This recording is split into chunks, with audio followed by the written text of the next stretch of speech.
안녕하십니까.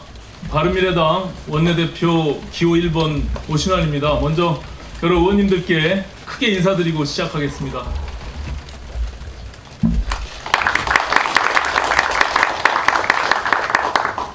오늘 우리 의원님들 정말 복잡한 심정으로 그 어느 때보다도 중요한 무게감으로 이 자리에 계시리라고 생각합니다.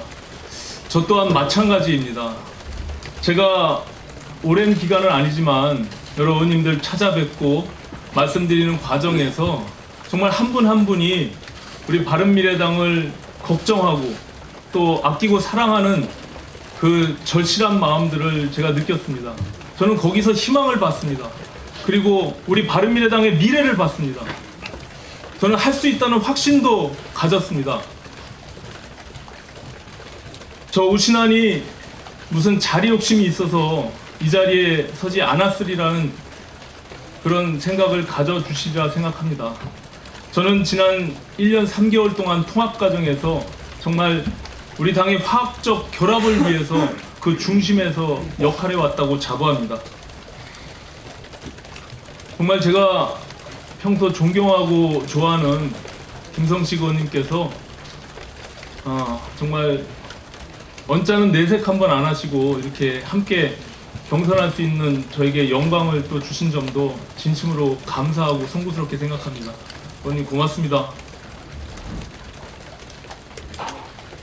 그럼 자리 욕심이 없다면서 왜 원내대표 선거를 나왔는지 그 상세한 말씀은 제가 이미 출마 선언문에서 말씀드렸기 때문에 이 자리에서 중언부언하지는 않겠습니다. 결론만 말씀드리자면 함께 사는 길을 같이 가자는 것입니다. 보궐선거에서 참패하고 또 패스트트랙과 맞물려서 한 달이 넘도록 지금의 사퇴 수습을 못하고 여기까지 왔습니다. 지금 이대로 그냥 계속 가면 낭떠러지인 줄 알면서도 아무 죄도 없는 당원들 그리고 출마자들에게 그냥 계속 가서 함께 죽자 이렇게 말하는 건 너무 가혹하지 않겠습니까? 더 이상 시간 끌 일도 아니고 또 새롭게 위원회를 만들어서 퇴진하냐 마냐 또 다시 우리끼리 갑론을박 갈등을 증폭시킬 일도 아니라고 생각합니다.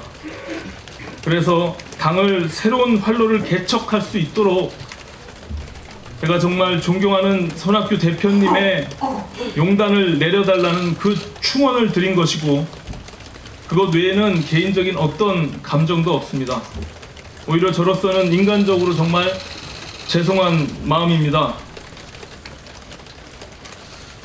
저의 개인적인 이야기를 좀 하겠습니다. 다들 아시는 것처럼 저는 대한민국 국회의원 300명 중에 유일하게 한예종을 나온 예체능계 출신의 의원입니다. 제가 어떤 신문을 보니까 제가 법사위원만 19대 20대 하니까 저를 판사 출신으로 잘못 써놓은 신문도 있는데 저는 고시 출신이 아니고 예술대학을 나온 고시촌 지역 출신의 법사위원입니다. 저는 대학에서 연극을 전공했습니다. 극단 연우무대에서 실제 연극을 했습니다. 제가 출연했던 독립영화가 헌법재판소에서 영진이 등급 보류 위헌 판정을 받아낸 기억도 있습니다. 연극과 영화는 종합예술입니다. 종합예술은 혼자 할 수 있는 일이 아닙니다. 누군가 대본을 쓰고 연출을 하고 또 누군가는 조명을 들고 음악을 만들면서 또 다른 누군가는 미술을 설치하고 누군가가 그 위에서 연기를 합니다. 여러 사람이 모여서 각자 자기 역할을 하면서 자기가 가진 재능을 한데 쏟아부어서 작품 하나를 만들어가는 것입니다. 협력과 조화 없이는 아무 일도 할 수가 없습니다. 제 인생에 변화가 생기면서 대학로에서 무대가 여의도로 바뀌었지만 중요한 것은 자리가 아니라 역할이다. 협력과 조화 없이는 아무 일도 할 수 없다. 그 생각은 지금도 전혀 바뀐 것이 없습니다.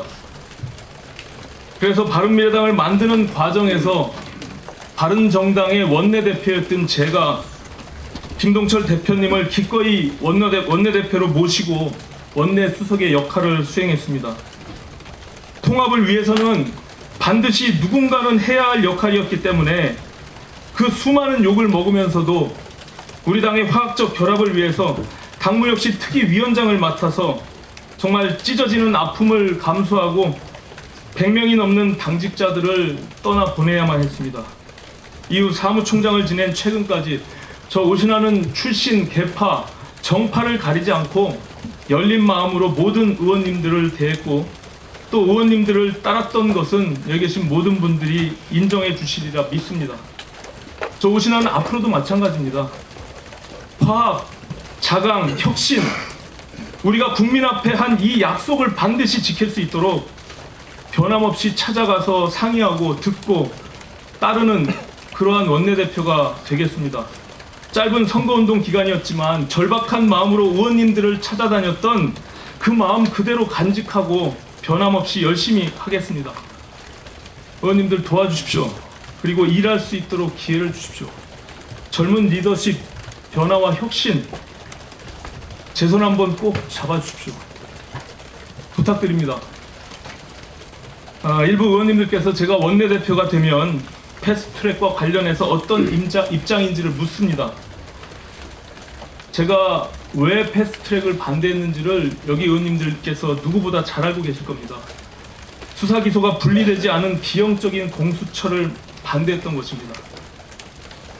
하지만 이미 패트는 국회법 절차에 따라서 태워졌습니다. 바른미래당에 누가 원내대표가 되더라도 그것을 거스를 수는 없습니다. 막을 수는 없습니다.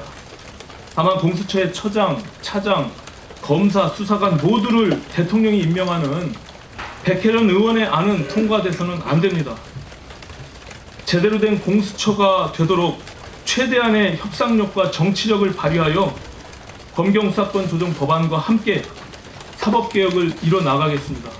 그리고 그 이전 지도부께서 말씀하신 한국당도 협의의 틀에 반드시 끌어들여서 선거제 개혁도 최선의 노력을 다해서 만들어내겠습니다. 2016년 겨울 탄핵안을 가결시키고 낡은 정치 그만하고 새 정치하자 개혁보수 깃발을 들고 길을 나섰습니다. 처음 출발할 때는 사람들이 꽤 많았는데 이런 이유 저런 이유를 대며 많은 사람들이 왔던 길을 되돌아갔습니다. 그런데 동지는 간데없고 깃발만 나부끼는 상황에서 바로 이 자리에 계신 우리 의원님들, 새로운 동지들을 만나서 바른미래당의 새로운 깃발을 세울 때 저는 얼마나 기뻤는지 모릅니다. 희망과 확신도 있었습니다. 그 초심 절대로 잃지 않고 한 길로 가겠습니다. 저는 여행을 매우 좋아합니다. 여행을 좋아하는 사람들은 모두가 압니다. 길을 떠난 사람은 한번 왔던 길을 되돌아가지 않습니다. 여러분들과 함께 내년 총선을 꼭 돌파해 나가겠습니다. 제가 잘하는 구호 한번 하겠습니다. 바른미래당 함께 가자! 감사합니다.